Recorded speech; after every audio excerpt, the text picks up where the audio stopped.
आहे ना, ते गावात घरोघर जातं मागतं बघा, आणि ती बाई त्याला सुपात धान्य आणते, त्याला देते, देण करा तुम्ही. ते सगळं धान्य सुपातलं झोळीत टाकून घेतं.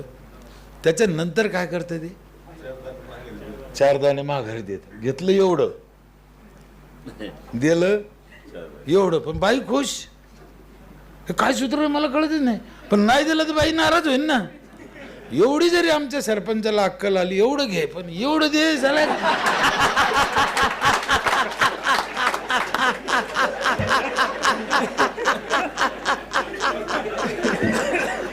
काय काय सूत्र आहे पान ते अजब नव्हते, अजब. ती बाई खुशच होती तेवढं द्यायला, तिचंच येते, याच नाहीच आहे. मी काय म्हणतो, शिकायला तुम्हाला कुठं जायची गरज नाही. रोजच्या जगात शिका. तो गारोडी येतं का सापावालं, सकाळी येतं, आदल्या दिवशी बॅनर राहतं का, पेपरला बातमी नाही. सकाळी गावात आलं, 200-300 लोक गोळा करतं, 500 रुपये तरी ते दर गावातून घेऊन जातं. देऊन काय जातं, काहीच नाही. काय तरी गुडगुड वाजलं, 500 रुपये कमवले. हो, मग तेच सरपंचानं गुडगुड गुडगुड काय ते वाजणार आहे, काय काय तर कर. काय त्या गारुड्याची अक्कल. मला त्यानं काही गावात देऊन गेल्याचं मी नाही पाहिलं कधी. पण 500 रुपये घेऊन गेलो, ओळख नाही, पाळख नाही, बॅनर नाही, जाहिरात नाही, काय नाही. आपल्याला ते शिकावं लागेल, हे सूत्र हे लोकात बसावं लागेल, यांच्यात राहावं लागेल. ही काय गावातले 3000 रानडुकरं सांभाळायची सोपी गोष्ट नाही.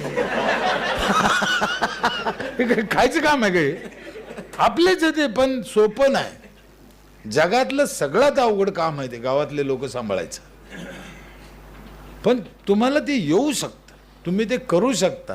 आणि तुमच्यासाठी करा, देशासाठी करा म्हणतो मी. तुम्हाला हात जोडून विनंती करतो, ती गरज देशाला आहे. देशाला भविष्यात रक्तग्रुप माहीत पाहिजे, अख्ख्या गावच्या जन्मतारखा माहीत पाहिजे सरपंचाला. आम्ही रोज वाढदिवस लिहितो मोठ्या बोर्डावर 1.5 लाखाच्या, त्याचं नाव येतं, आज यांना ग्रामपंचायतकडून शुभेच्छा. इतकं खुश होतं ते लोक. कोणी म्हातारं बितर त्याने पाहिलं 100 रुपये काढतं, करा चहा पाणी करा म्हणतं म्हातारं. त्याला आनंद होतो ना, हो त्याला काय नाडी ओळखा म्हणतो मी ह्या लोकांची. हे त्याच्यात बसले पाहिजे. काय होतं, तुम्ही 5 रुपयाला बाटली जरी दिली 20 लिटरची, पण सगळे लोक घेत नाही. मग जे घरं घेत नाही त्या घरच्याने काय पाप केलं. ह्यो आरामी 50 रुपयाची दारू पितो, 5 रुपयाची बाटली घेत नाही. घरच्याचं काय दोष आहे, घरच्याचं पाप सरपंचावर आहे ना. नीट समजून घ्या. हो, फुकट दिलं ना, ते लागलं ना का. मी जेव्हापासून आणलं आम्ही अख्ख्या गावाला सॅनिटरी नॅपकिन, तेव्हापासून मला वापरू राहिलं. मुद्दा त्यांच्याच पैसा नाही, ते का आमचा पैसा आहे का, नाही. पण एकत्रित केलं म्हणून त्यांचं त्यांना. मग ज्या गोष्टी ते करीत नाही किंवा ज्यांना कळत नाही किंवा त्यांचं हे नाही, आता तिथे ग्रामपंचायतीने पुढाकार. मी आता सांस्कृतिक सुद्धा पैसे लावणार आहे, सुरक्षा सुद्धा पैसे लाव. कारच ठरलं आमचं, सुरक्षा पैसे लावायचे, सांस्कृतिक लावायचे. म्हणजे गावात जर सांस्कृतिक कार्यक्रम करायचा, पंचायतनं करायचा. मग 1,00,000-2 लाख तुमचे टॅक्सच्या पोटी जमा होईल. खर्च सालभर जवळजवळ उत्सव करा, सुरक्षा, वॉचमॅन ठेवा, गावात राखण ठेवा. हे हर गोष्ट करावं लागणार आहे आम्हाला, हर गोष्ट. उत्पन्न वाढवा पंचायतीचे. पंचायतीचे उत्पन्न वाढवायचा आम्ही कधी प्रयत्नच केला नाही. पेट्रोल पंप टाका, गॅस एजन्सी घ्या. आम्ही एनओशा लोकांना दिले, पण आम्ही टाकावं असं कधी आम्हाला वाटलं नाही. ग्रामसेवकाचं डोकं आउट होईल. त्याला ते म्हणा पहिलंच मेलो, हे काय काढलं यांना उजवून मध्ये. ही काळाची गरज आहे. प्रश्न ग्रामसेवकाचा नाही, त्याने हाताखाली 2 माणसं ठेवा.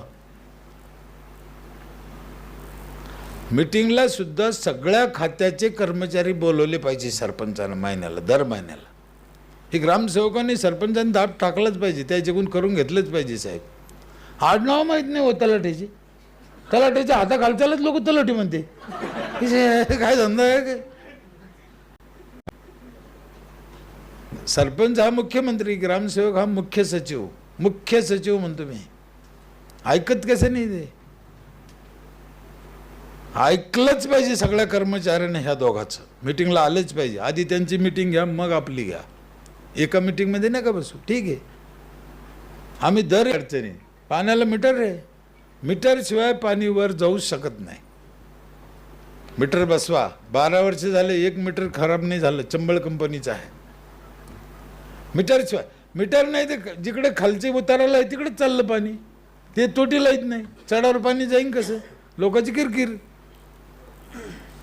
लई नाजूक नातं आहे गावातलं. याला अर्ध्या लोकांना तुम्हाला मतदान केलं म्हणून ते तुमच्या बाजूचे, अर्ध्या लोकांनी केलं नाही म्हणून ती विरोधातले.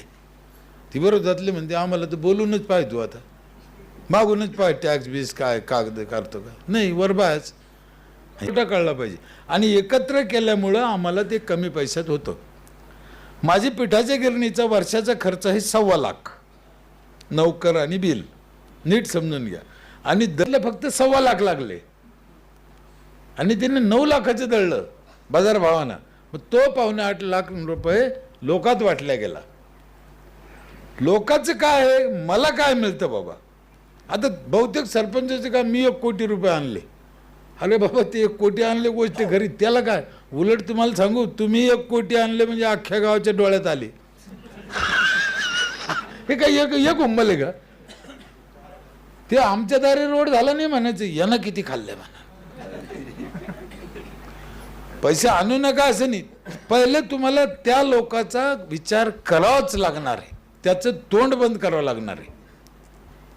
आणि ते आर्थिक शिवाय तोंड बंद होऊ शकत नाही त्याचं. म्हणून ग्रामपंचायतीने आर्थिक नीती वापरली पाहिजे. 500 रुपये माझा साफसफाईचा कर आहे, आरोग्य कर. तुमचा 25 रुपये. 25 रुपये कुठं, 500 रुपये कुठं? आणि आज नाही, 5-10 वर्ष नाही माझा. म्हणून मला, मी काय GR फेअर काय मानते कशाची? तुम्ही तुमच्या गावचा जर हिशोब केला, कोण्या बी एखाद्या सरपंचाची लोकसंख्या सांगा मला.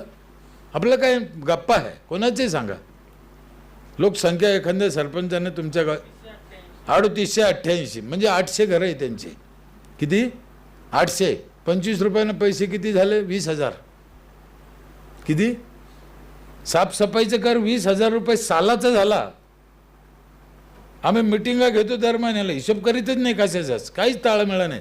वर्षाचं उत्पन्न किती? 20,000. साफसफाई कर 100% लोकांना भरले तर 20,000 जमा होईल त्यांच्याकडं. आता साहेब खरं सांगा, तुमचं गाव रोज झाडून घ्यायचं तर किती पैसे लागन? हे माणसं किती लागन?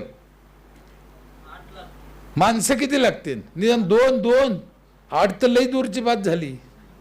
2 तर लागतील का नाही? काय महिना देईन द्यायला? 12,000 दोघाला. वर्षाची 12 1 44. एक खर्च किती आहे? 1,44,000. 2च माणसं धरल्या आणि उत्पन्न किती? 20,000. कशी काय झाडून घेत असं नाही? कशी घेईन तुम्ही झाडून?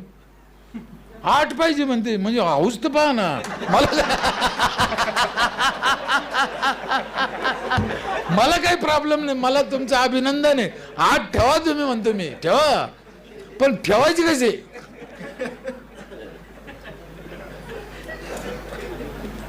मग सरपंचानं ग्रामसेवकानं नवं डोकं लावलं. हे 2 जात, हे प्राणी लय हुशार आहे. मार्ग वेगळाच काढी दे. यानं काय मार्ग काढला? मायावानी 500 नाही केले यानं. 25 घेणं नको, झाडून घेणं नको. मारा तुमच्या पण हा काय इलाज आहे का? गाव झाडूनच घ्यावं लागणार आहे रोज. साफसफाई पाहिजेच. आपलं आरोग्य पोराचं राहीन कसं? व्यायामशाळा आहे फुकट आमच्या इथे. म्हणजे का माझ्या ध्यानातही राहत नाही काय काय दिलं आम्ही लोकांना, काय काय देतो त्या 4-5 हजार रुपयात. होऊ शकतं हो. आणि सोप्या गोष्टी आहे. सरपंचानं डोकं लावायचं, वेळ द्यायचं. आणि ज्याला वेळ आहे त्यानं तिकडे गेलं पाहिजे. ज्याला वेळ नाही कशाला जायचं? मी फक्त असं जातो शाळेतून, एवढी खिचडी खातो, निघून येतो. खिचडी चुकतच नाही कधी. मला पोरं सांगायची ती खिचडीवाली मावशीला भारी खिचडी करते. मला माहिती ती काऊन करते, मी रोज एवढी खातो. ती वेगळी कशी करेन? म्हणून माझी तुम्हाला विनंती, सोपे सूत्र सांगितले मी तुम्हाला. आणि खूप पुढे जायचंय आम्हाला, खूप पुढं.